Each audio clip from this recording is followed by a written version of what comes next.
Market Leader Pre-Intermediate Test File, 3rd edition, by Lewis Lansford. Published by Pearson. Entry Test, Listening. Exercise A. Listen to a telephone conversation between Noemi Scrivener and Michio Yamada. Choose the best answer, A, B, or C, to the questions.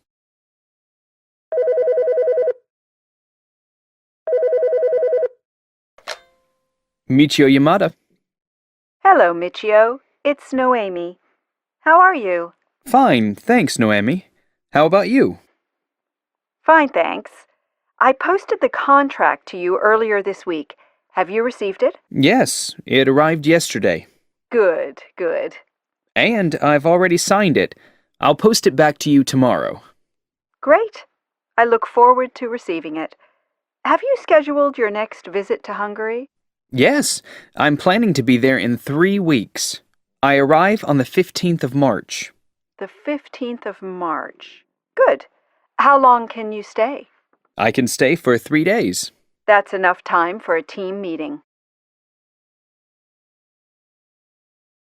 Entry Test, Listening. Exercise B.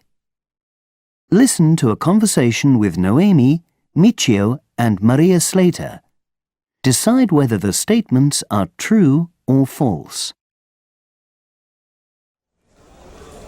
Michio, welcome to Hungary. How was your flight? It was fine. Thanks, Noemi. And it's good to see you again. Michio, this is Maria Slater. She's in charge of our marketing department. Good to meet you, Miss Slater. Good to meet you, Mr. Yamada. I've got a company car waiting. We'll take you to your hotel. Great. I'm pretty tired. I didn't sleep on the flight.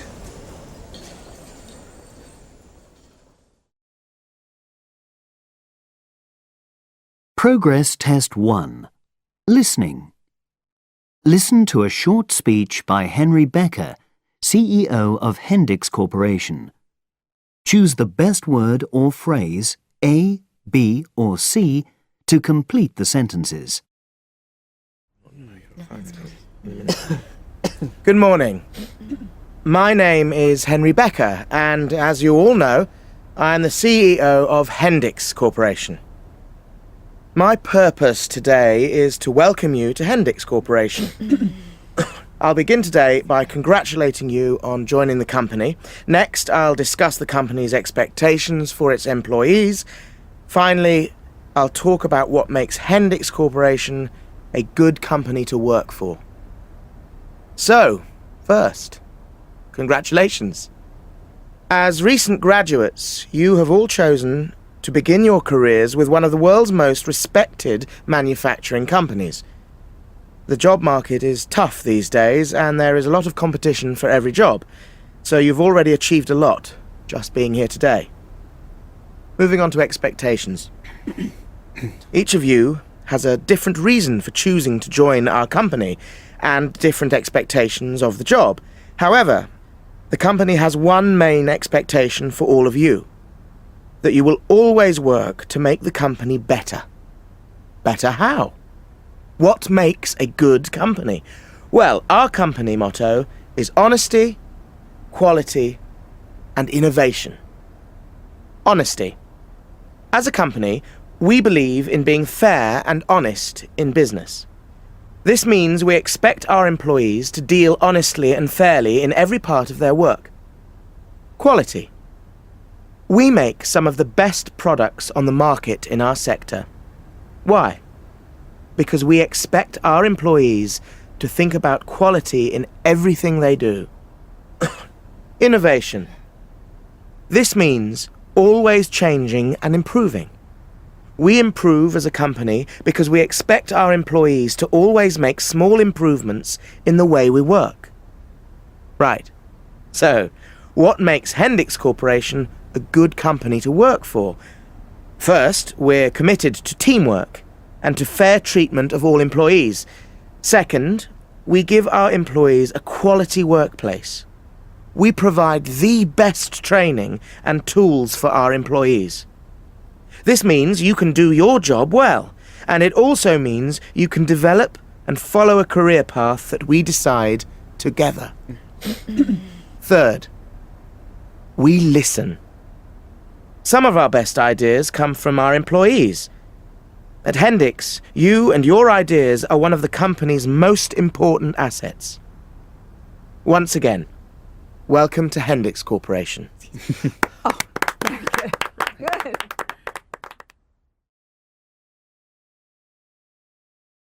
Progress Test 2.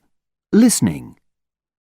Listen to radio host Sandra Hebert interviewing designer Philippe Boisseau. Choose the best answer, A, B, or C, to the questions.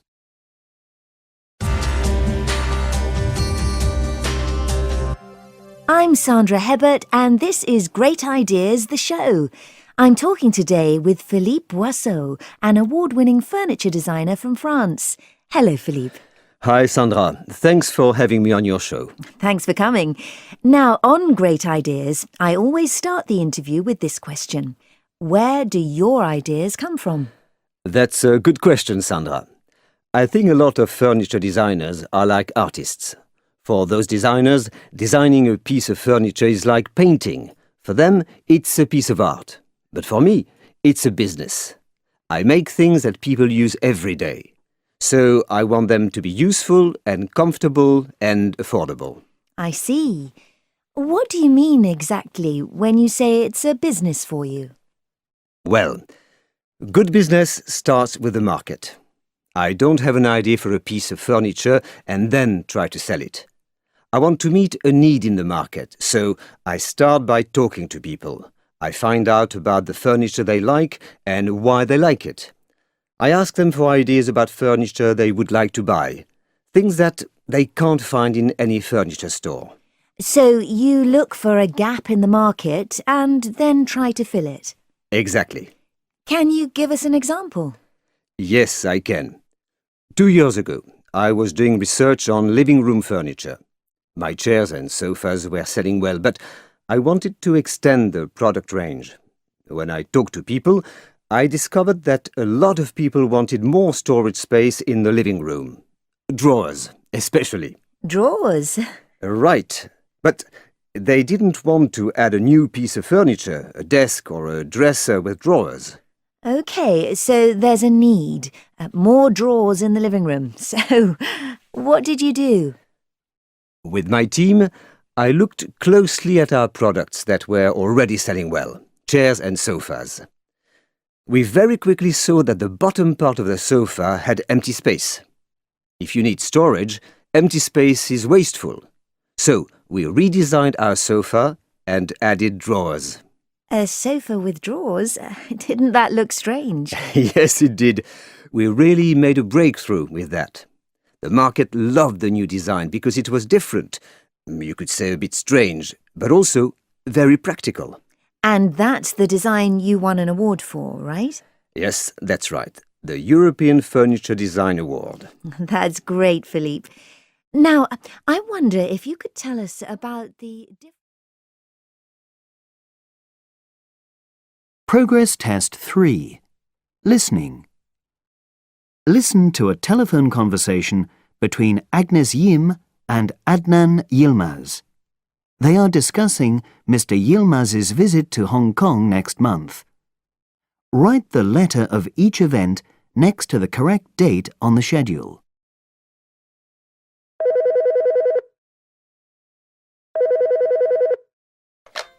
Adnan Yilmaz speaking. Hello, Mr. Yilmaz. This is Agnes Yim calling from Hong Kong. Oh, hello, Agnes. I'd like to go over the arrangements for your visit. If you have a few minutes now? Sure, no problem. Okay. Well, the main event that you'd like to attend is the Global Trade Show at the Convention Center, right? Yes, that's right. The show runs from September 3rd through the 6th. That's Thursday through Sunday. I'm giving a presentation on the 4th. I thought your presentation was on the 5th. No, it's the 4th. I'm going to listen to some other presentations on the 5th. Okay, fine. And when do you plan to arrive in Hong Kong? I'm planning to arrive on August 31st. That's a Monday. Right. Okay. And you wanted me to schedule the meetings that week, right? On the days before the trade show. Yes, that's right. Okay. Well, the new sales manager in the Hong Kong office wants to spend about half a day with you. He's hoping you can talk him through the new product line. Absolutely. Okay. So why don't we make that Wednesday? The 2nd? Yes. Wednesday, the 2nd of September, in the morning. And we'll arrange lunch. That sounds good. I'll have to get back to you about the other meetings on the 1st and 2nd. Okay. Now, after the show on the 7th, I'm planning to go up to the Shanghai office. So you arrive there on the 7th? Yes, that's right. They're also arranging some meetings for me. Okay. Actually, we thought you were going to Shanghai on the 8th, and we've already set up a half day for you on the 7th with the regional sales manager. Oh, right. Okay, let's see. Well, I'm sure I can change my Shanghai plans. I'll go up there on the 8th. That won't be a problem. Would you like me to get in touch with Shanghai and let them know about the change? Would you? That would be great. And could you let them know I'm going to need a day to recover? I'd like to plan a day off in Shanghai for Wednesday the 9th. Okay, no problem. Right. I think that's all we can do right now. I'll put together an email with the schedule we've agreed so far, and you can check it. Then, after we've made the arrangements for the other meetings, we can put together a final schedule. That sounds good, Agnes. Thanks a lot for sorting all of this out. It's my pleasure, Mr. Yilmaz. Progress Test 4. Listening. Exercise A. Listen to Ingrid Watson, a sales representative, describe her company's new product, the TIK99. Choose the best word or phrase, A, B, or C, to complete the sentences. Good morning, everyone. I'm Ingrid Watson, and I'm here to show you our latest product, the TIK99. It's high-tech and it's attractive. As you can see, the TIK99 looks like a high-quality wristwatch with a fashionable black and silver case and band. But it does so much more than a wristwatch. Let me tell you about its special features. It has a wireless Bluetooth headset, and it's completely voice-activated. You can use it to make phone calls, send and receive emails, browse the internet, and play music and videos. Oh, and it also tells the time. It's perfect for wearing everywhere you go. A huge advantage of the TIK99 is its small size. It's 35 millimeters long, 40 millimeters wide, and only 6 millimeters thick. It weighs just 40 grams. But this compact device can give you high-quality sound, full-color video, and excellent text readability. And the long-lasting battery gives you more than 20 hours of talk time or 30 hours of music playback. The TIK99 is powered by a fast microprocessor, and it comes with 64 gigabytes of memory. This means it's fast and reliable. It comes with a full range of apps: email, calendar, address book, and web browser. What's more, this amazing device is competitively priced at just $399. I'm sure you'll all want to try it for yourselves, and in a moment I'm going to give you a chance to do that. But first, are there any questions?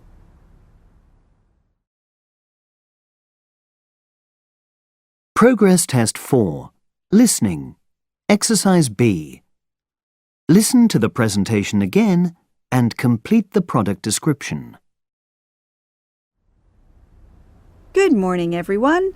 I'm Ingrid Watson, and I'm here to show you our latest product, the TIK99. It's high-tech and it's attractive. As you can see, the TIK99 looks like a high-quality wristwatch with a fashionable black and silver case and band. But it does so much more than a wristwatch. Let me tell you about its special features.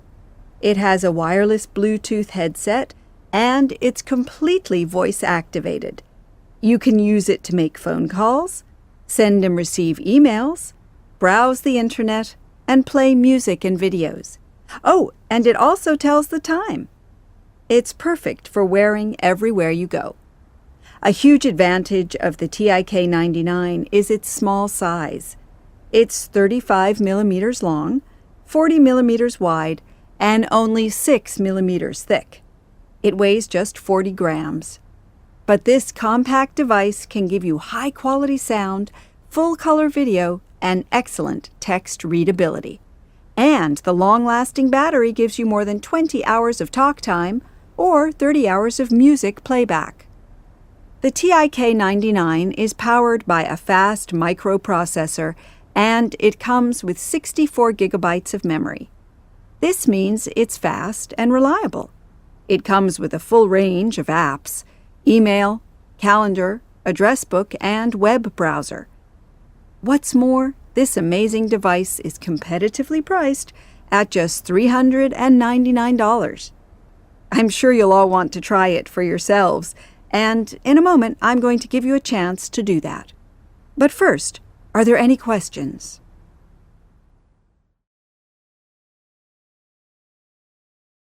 Exit test. Listening. Exercise A.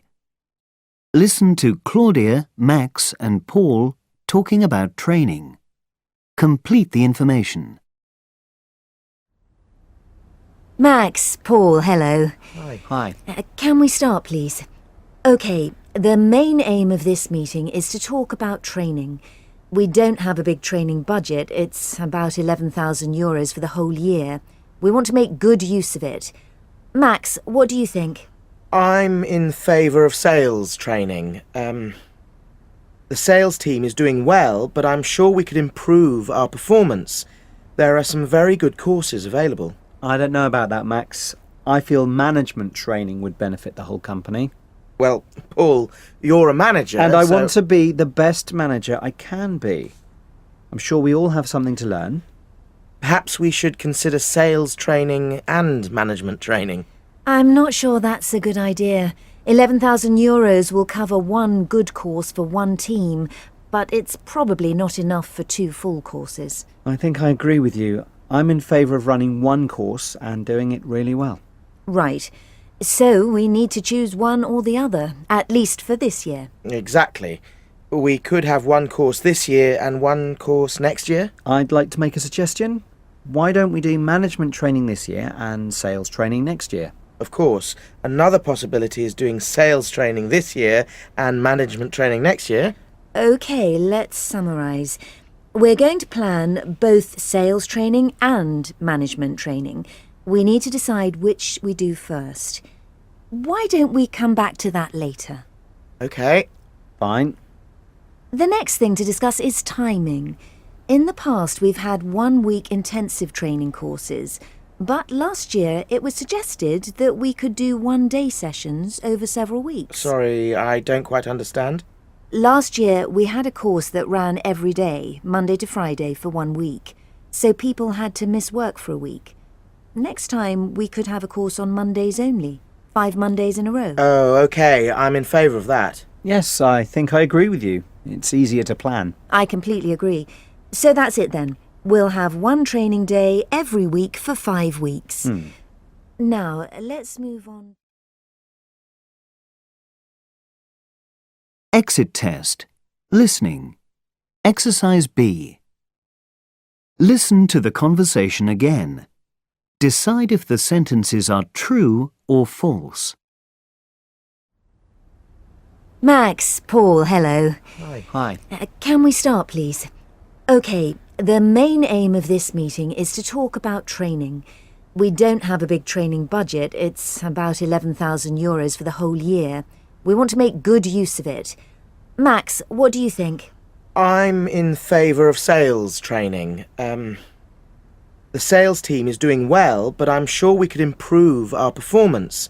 There are some very good courses available. I don't know about that, Max. I feel management training would benefit the whole company. Well, Paul, you're a manager, And I so... want to be the best manager I can be. I'm sure we all have something to learn. Perhaps we should consider sales training and management training. I'm not sure that's a good idea. 11,000 euros will cover one good course for one team, but it's probably not enough for 2 full courses. I think I agree with you. I'm in favour of running one course and doing it really well. Right. So we need to choose one or the other, at least for this year. Exactly. We could have one course this year and one course next year. I'd like to make a suggestion. Why don't we do management training this year and sales training next year? Of course, another possibility is doing sales training this year and management training next year. OK, let's summarise. We're going to plan both sales training and management training. We need to decide which we do first. Why don't we come back to that later? OK. Fine. The next thing to discuss is timing. In the past, we've had 1-week intensive training courses, but last year it was suggested that we could do 1-day sessions over several weeks. Sorry, I don't quite understand. Last year, we had a course that ran every day, Monday to Friday, for 1 week, so people had to miss work for a week. Next time, we could have a course on Mondays only, 5 Mondays in a row. Oh, OK, I'm in favour of that. Yes, I think I agree with you. It's easier to plan. I completely agree. So that's it then. We'll have 1 training day every week for 5 weeks. Now, let's move on. Copyright Pearson Education Limited 2012.